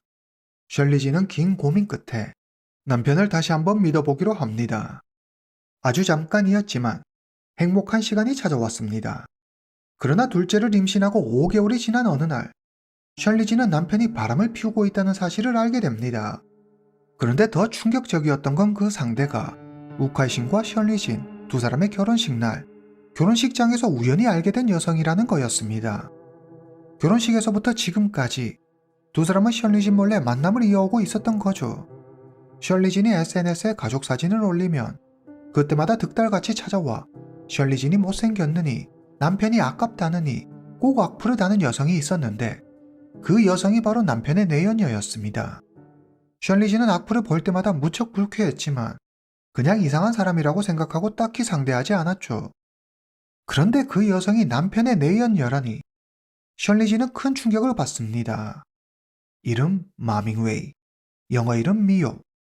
앞으로 편의상 미오라고 부르겠습니다. 남편 우카이신과 미오의 관계를 시댁 식구들 역시 이전부터 알고 있었습니다. 딱히 자신들이 나서야 할 필요성을 느끼지 못했다는 그들은 괜히 일을 시끄럽게 만들고 싶지 않아 모르는 척하고 있었다고 하죠. 말 그대로 셜리진만 바보천치가 된 거였습니다. 우카이신뿐 아니라 시댁 식구들까지 얼마나 셜리진을 무시했는지 단적으로 보여주는 예죠. 셜리진이 우카이신의 외도 사실을 알게 되자 내연녀 미오는 대놓고 셜리진을 도발하기 시작합니다. 자기 SNS에 우카이신과 함께 있는 사진을 당당하게 올리고 우카이신이 준 선물을 자랑합니다. 심지어 게시물에 자기가 셜리진의 자리를 곧 대신하게 될 거라고 언급하죠. 셜리진은 너무 분하고 화가 나 잠도 잘 수가 없었습니다. 그녀는 울며 우카이신에게 헤어지자고 말하죠. 그러자 우카이신은 실수였다며 그저 잠깐의 잠자리 상대, 그 이상도 이하도 아니라며 당장 헤어지겠다고 싹싹 빌죠. 셜리진은 어린 아들과 뱃속의 아이를 생각해 다시 한번 질끈 눈 감아줍니다. 둘째가 태어나면 어쩌면 신혼초 다정했던 남편의 모습으로 돌아올지도 모른다고 기대를 안고 말이죠. 2015년 둘째 딸이 태어납니다. 딸이 태어나고 셜리진이 몸조리하는 동안 우카이신은 또 미오를 만나러 갑니다. 두 사람은 주로 온라인 게임을 하며 은밀한 대화를 나눴는데 이 사실을 알게 된 셜리진이 시어머니에게 말하며 도움을 청하죠. 하지만 까지는 개편이라고 시어머니는 되려 셜리진을 탓하며 말합니다. 아이고, 남자라면 누구나 한 번씩 그럴 수 있어. 걔가 오죽하면 그러겠니? 그러니까 네가 좀 잘해. 맨날 집에서 바가지나 긁고 그러니 애가 밖으로 놔두는 거 아니겠니? 셜리진과 우카이신이 미오를 만나는 일로 자주 다투게 되고 그때마다 우카이신은 미오와 헤어지겠다며 지키지 않을 여러 맹세를 늘어놓지만 아내 몰래 계속 미오와의 은밀한 만남을 이어가죠. 이 와중에 미오는 더 당당하게 우카이신과 함께 있는 사진을 자신의 SNS에 올립니다. 하루는 미오가 우카이신과 함께 차에 있는 사진을 올리는데 문제는 그 차는 새로 태어난 둘째 딸을 위해 산 차였다는 겁니다. 셜리진은 도저히 용납할 수 없었습니다.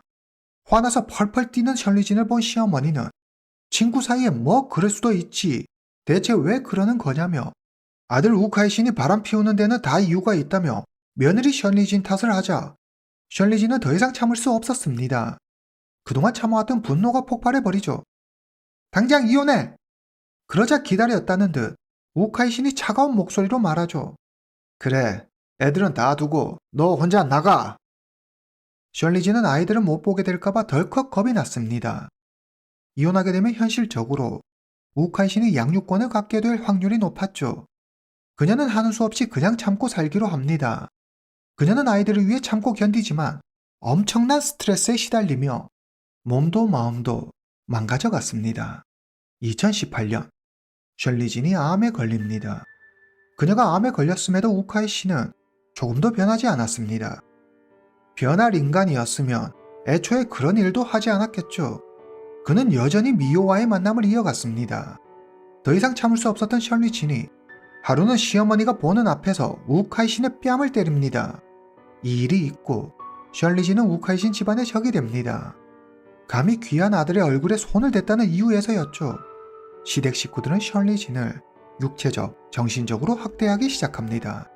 여기에 더해 우카이신은 이제 대놓고 미요를 집으로 데려와 함께 살죠. 어느 누구도 우카이신의 행동을 나무라는 사람이 없었습니다. 모두 약속이나 한 듯 셜리진은 없는 사람 취급했죠.